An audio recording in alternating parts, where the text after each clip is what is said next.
आज का मंत्र संख्या यजुर्वेद प्रथम अध्याय 16वां मंत्र है और इस मंत्र की व्याख्या करते हुए महर्षि ने हमें समझाने के लिए 6 भागों में इसे विभक्त किया है, बांटा है और हमें समझाने का प्रयास किया है।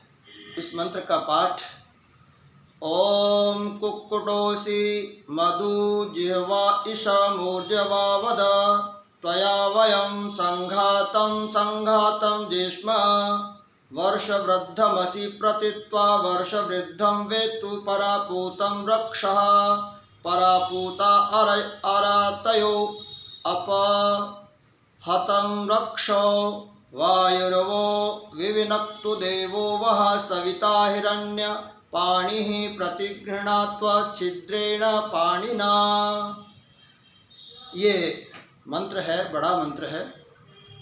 इस मंत्रों का स्वामी जी ने भाषार्थ किया है और फिर इसको भावार्थ के रूप में हमें 6 भागों में बांट करके समझाया है, जिसमें पहला भाग है यज्ञ का अनुष्ठान।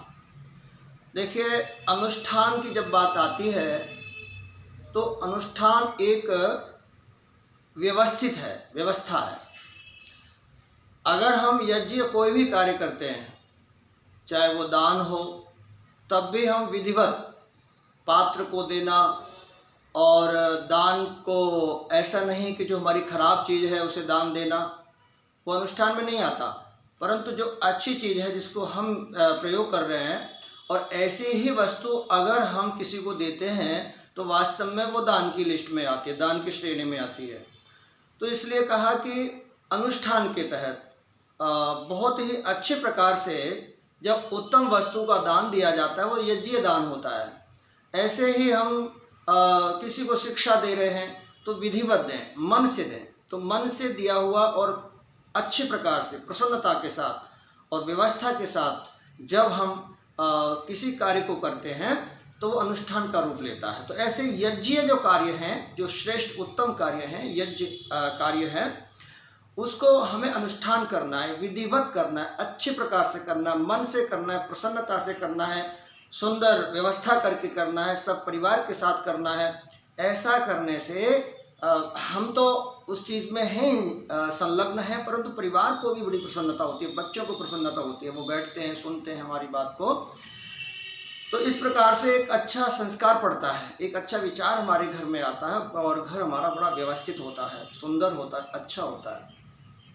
तो ऋषि पहली बात लिखते हैं कि यज्ञ का अनुष्ठान हमें बहुत अच्छे से, जब भी हवन करें घर में, तो बढ़िया तरीके से विधिवत जो जो उसमें सामग्री है, जो जो व्यवस्थाएं हैं, उसको लेकर के बैठें और बाकायदा संकल्प के साथ विधिवत उस कार्य को हम करें। तो अनुष्ठान का अर्थ है बहुत अच्छे प्रकार से यज्ञ कार्यों को करना। दूसरी बात इसमें कही, संग्राम में दुष्ट शत्रुओं पर विजय प्राप्त करना। अब देखिए, वेद में जैसा कि कहा कि हर प्रकार का ज्ञान है।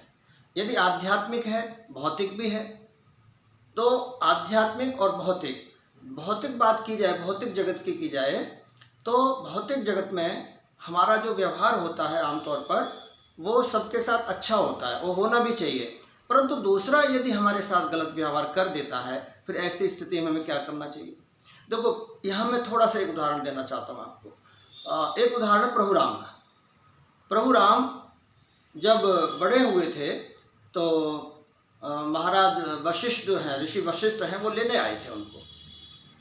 तो ऋषि वशिष्ठ जब यज्ञ करते थे तो वहाँ उपद्रवी उनको राक्षस यज्ञ नहीं करने दिया करते थे। तो ऐसी स्थिति में महाराज दशरथ से वशिष्ठ जी राम जी को लेने के लिए आए थे, ताकि रक्षा के लिए, राम और लक्ष्मण दोनों भाइयों, क्योंकि दोनों वीर योद्धा थे। तो यज्ञ की रक्षा के लिए लोग गए।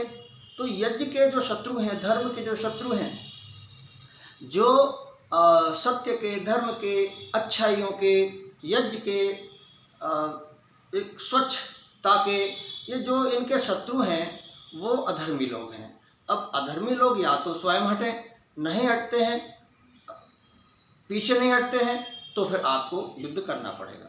यदि प्रभु राम युद्ध न करते तो वशिष्ठ महर्षि यज्ञ विधिवत नहीं कर पाते।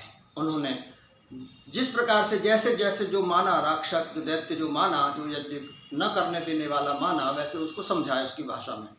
तो यहाँ यज्ञ ऐसा नहीं है, ऐसा नहीं है कि वेद हमें केवल आध्यात्मिक की ही बात करता है, ये दैविक की बात करता है, भौतिक की बात करता है। तो भौतिक जगत में अगर हमारा कोई शत्रु है, चाहे कोई भी है, रोग है तो उससे भी लड़ना पड़ेगा, उससे भी युद्ध करना पड़ेगा, तभी रोग पर विजय पाएंगे। दवाई खाएंगे, औषधि खाएंगे, तभी हम विजय प्राप्त कर रहेंगे। अगर हम ये चीज़ नहीं करेंगे तो वो हमें ख़त्म कर देगा, समाप्त कर देगा। ऐसे ही जो यज्ञ न करने देने वाले, दान न कर देने वाले लोग हैं, उनसे हमें युद्ध तो करना पड़ेगा, यानी उन्हें हमें दूर हटाना पड़ेगा, जैसे प्रभु राम ने हटाया। अब सोचिए, आपके उस समय जब उन्होंने रावण से युद्ध किया तो उन्होंने युद्ध ये तो नहीं कहा कि मैं लड़ने जाऊंगा, मैं लड़ूंगा, व्यर्थ ही लड़ूंगा, ऐसा तो उन्होंने नहीं कहा। परंतु जब किसी की त्रुटि है, गलती है और वो मान ही नहीं रहा है, वो लड़ने को उतारू है, फिर तो आपको युद्ध करना पड़ेगा, फिर तो आपको लड़ाई लड़नी पड़ेगी। तो वेद ये कहता है कि यदि आप धर्म के पक्ष में खड़े हैं और धर्म के पक्ष में खड़े होकर के और अधर्मी के साथ आप युद्ध कर रहे हैं, तो फिर आपको पीछे नहीं हटना चाहिए। परिणाम की चिंता किए बिना, जैसा भगवान कृष्ण ने अर्जुन को कहा था कि तू युद्ध कर, परिणाम की चिंता मत कर। तो एक यज्ञशील व्यक्ति का, एक अच्छे धर्मात्मा व्यक्ति का ये लक्षण है कि अपने यज्ञ और धर्म की रक्षा के लिए, परिवार राष्ट्र की रक्षा के लिए वो युद्ध करे। जैसे कि आप देख रहे हैं आजकल बॉर्डर पे हो जाता है, अब क्या करें, अगर हम नहीं युद्ध करें, नहीं सामने खड़े हो, तो वो हमें अपनी ज़मीन भूमि दे दें? नहीं। अगर हम इधर इस तरफ जाएं, एलओसी पर जाएं, एलएसी पर जाएं, अगर हम लोग युद्ध नहीं करेंगे वहाँ पर, तो भला हम धीरे धीरे अपना स्थान देते चले जाएं, और फिर धीरे धीरे स्थान गया तो धर्म भी नष्ट हो गया हमारा। और